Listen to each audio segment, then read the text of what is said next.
Dune Part 2 is out in theaters now. The film is directed by Denis Villeneuve and has a gigantic cast of amazing stars. And this is going to be a spoiler-filled review. If you haven't seen the movie yet, that's your warning. We're going to get into very specific plot details here, things I loved about the movie, things I want to discuss. In many ways, this film is about the rise to power of Paul Atreides, a man who starts the movie thinking, I would like to be known as a small mouse. Name me after that small mouse. And Javier Bardem is like, actually, that's a very powerful creature, despite how small it is for all of these reasons. Early in the film, when Paul acts humble about some of his accomplishments or goals, Javier Bardem is like, oh, he is the chosen one. The chosen one is humble. He would never say he's the chosen one. He must be the chosen one because of his humility. This is something about the film that worked really well for me, the notion that there are all these different beliefs and all these people who are living together in the same place think differently about things. Some of them view Paul as the coming Messiah, and Chani and her fellow people don't believe in that. But what's also happening is that Paul's mother, played by Rebecca Ferguson, has been chosen to become the Reverend Mother. She has to drink this blue liquid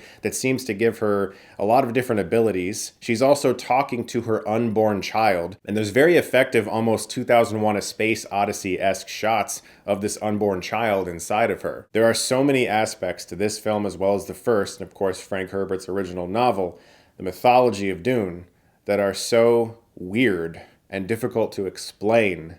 I'm really amazed that the film pulls it off as well as it does, because so many things are happening at once. You have a guy who might be the coming Messiah when his mother drinks liquid that's harvested from worms. She seems to be able to command people to do whatever she wants if she chooses. Meanwhile, Dave Bautista and Stellan Skarsgård are trying to wipe out all the people they refer to as desert rats. And they also have a psychotic family member played by Austin Butler who's rising to power amongst their ranks and seems to have a genuine loathing for anyone that isn't himself, including his own family. I said in my original review that he reminded me of Frieza, and when I saw the film a second time today, I actually thought, like, even visually, he kind of has some Frieza vibes going on. But as a child of the late 90s, early 2000s, I couldn't help but smile at the casting choice of Christopher Walken, because a very popular band at that time was Fatboy Slim, and their song Weapon of Choice featured Christopher Walken in the music video, and there is absolutely a line in that song that references Dune. I don't know if they knew that, but I'm sure they know now. But I love that that connection will forever live in my brain.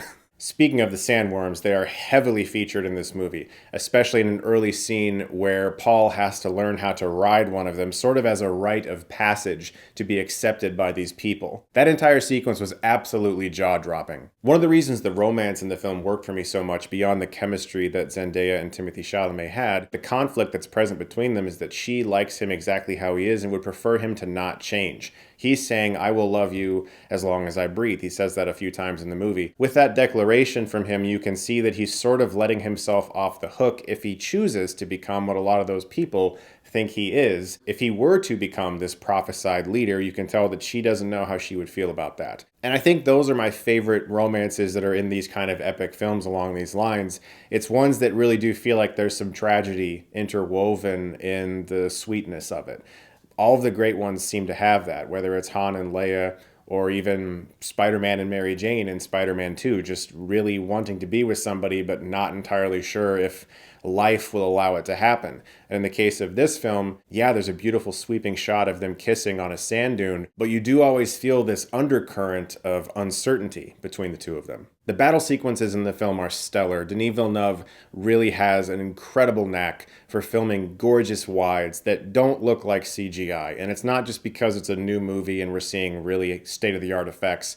He has a great way of incorporating them to look like the movie was shot on film and that there's some softness to it. You're not looking at a crystal clear ship that's coming out of the sky or perfectly pristine looking sandworms in the distance. Everything has a layer of softness to it, which is why a lot of older VFX for movies that were shot on film having a slight layer of softness and not being as hard-edged as digital photography, a lot of times those older VFX hold up better. You look at the first Jurassic Park, and sure, there are moments where you can see effects that have been dated a little bit, but there's aspects of 93's Jurassic Park that somehow look better than your average Jurassic World movie. It's a very strange phenomenon, but it has a lot to do with how clear you can see some of these things, because we all know that sandworms don't exist. We know it's CGI, so it comes down to, do we believe what we're looking at? And in the case of this movie, I believe everything. Once Paul starts to step into that leadership role and drink some of that worm piss, as some other characters refer to it, the same stuff his mother drank, he begins to display a very fierce command of his army, and this final battle starts. Every major character gets a big moment here. Josh Brolin gets to go up against Bautista and kills him. And despite all of the incredible battle imagery that's going on, my favorite sequence was just Chalamet versus Butler. These two guys fighting, and what I loved about it is that all of the music goes away. It's just sound effects. I love a fight scene that's just grunts and punches.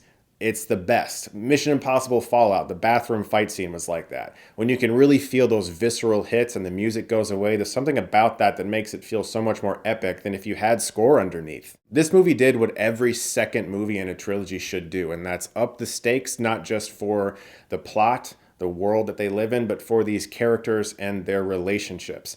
The fact that it ends on a shot of Chani just looking out into the distance, unsure of what her place in this world is, after her man just offered his hand to Florence Pugh. The people around Paul definitely think he's the chosen one now, or at least are going to take commands from him, and he seems to think that he can end the war. So the movie ends in a place that is not just enthralling from an action movie standpoint, but emotionally as well. Everything that's happening here is rich in drama, and it feels ripe for tension for the third movie, which I cannot wait for. I loved everything about Dune 2. It's a gorgeous movie that is somewhat slow-paced even at times. You're actually with these characters, and there's a lot of conversations about their world, their beliefs, how they operate. You understand how they can survive in the desert. It's a well-formed world. The villain's motivations make sense. The hero's motivations make sense. The romantic motivation, it all just really makes sense, which is what everyone seemed to say was tough to pull off with a Dune movie. And now we've got two of them.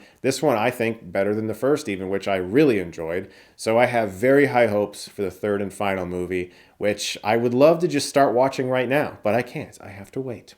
And that's okay. Sometimes it's nice to wait for things we love. Guys, look forward to feature presentation this weekend, as I mentioned in my review for Perfect Days, which is an excellent film, by the way, and you have to see it if it's still playing in theaters near you. This weekend, I'm going to review Satoshi Kon's Paprika. So look forward to that, guys. Thank you so much, as always, for watching. And if you like this, you can click right here and get Stuckmanized.